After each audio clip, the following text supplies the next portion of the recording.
now, here's your Pentagon Channel report.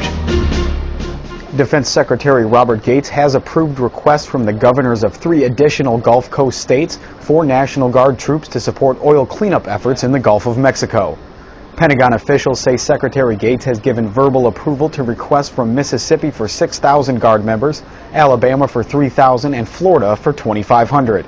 The Secretary had already okayed up to 6,000 Louisiana Guard members to help with the oil spill cleanup. Of those, only about 1,200 have been activated so far.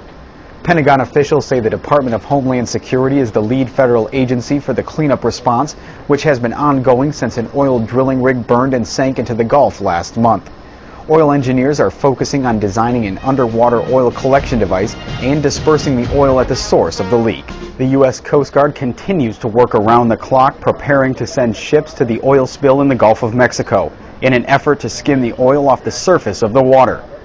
Coast Guard crews worked Monday to ready 3 cutters with oil skimming equipment. Coast Guard officials say they hope to begin the skimming process as soon as possible. It's called a weir skimmer.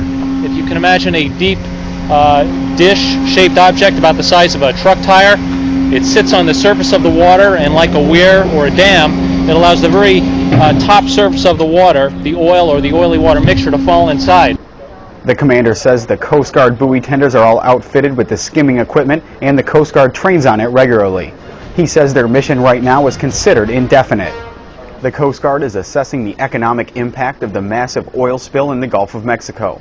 A special team called the Marine Transportation System Recovery Unit has been out the past couple of days gathering information to determine how the oil spill has affected shipping, port facilities, and fisheries. But right now, there has not been any impact to shipping and other facilities. Now, there has been some impacts to some fisheries. We know that there are some shrimpers that can't get out there, and some recreational fishermen and sport fishermen. And right now, those are the only impacts that I'm aware of that have been identified. A Marine Transportation System Recovery Unit is established for every incident that significantly disrupts the maritime transportation system. The unit was created as one of the lessons learned by the Coast Guard from Hurricane Katrina in 2005.